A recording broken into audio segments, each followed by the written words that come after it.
We are now officially inside the marsh. And you can see the reeds getting denser and denser, taller and taller. Azam Alwash grew up in the water world that the Greeks named Mesopotamia, the land between two rivers.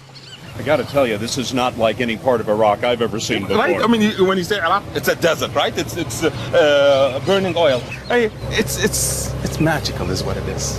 This is magic. It's been more than 30 years since he pushed through the reeds with his father, who ran the irrigation office here. So I have very warm memories of this place.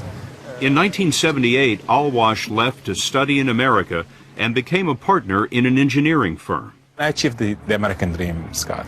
You'd been living in the United States for 25 years. You were an American citizen. You married an American woman. Yes. Your children are as American as they can be. And I'm as American as can be. Why did you imagine going back to Iraq after the life you had built? I realized at some point in time that money and success and the American dream is not everything. Working on passion, on something that drives you, is everything. His passion is a world where Mother Nature meets Father Time.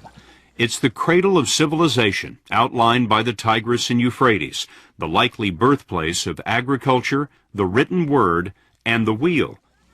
But once the ancients set civilization on its course, the Medan stayed behind.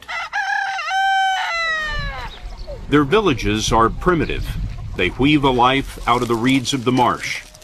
They bind them into homes, feed them to their water buffalo, and burn them to bake their bread. There's not much in the way of electricity, education, or health care. But when we traveled deeper into the marshes, we saw what's sprung up since the waters returned in 2003. There.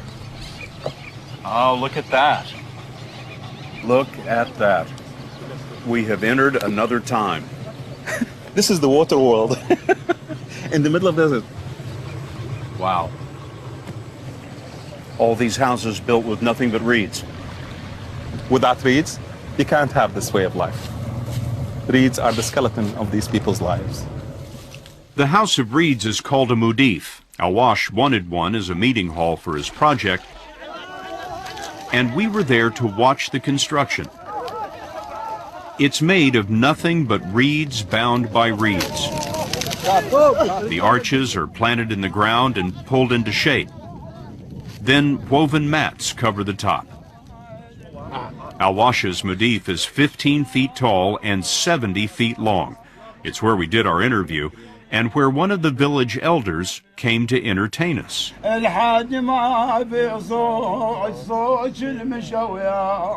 a look at the mudif and compare it to this 5,000-year-old carving. Turns out, they do build them like they used to.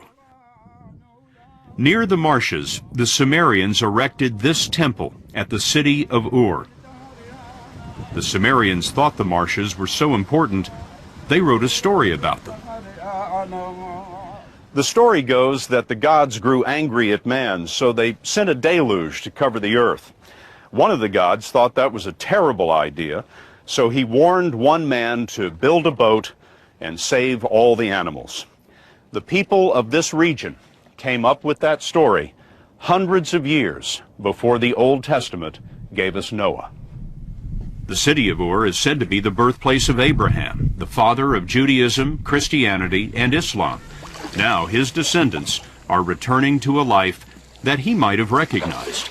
This cluster behind us is a cluster of about 3 islands built by generations, over generations. Dirt, reed.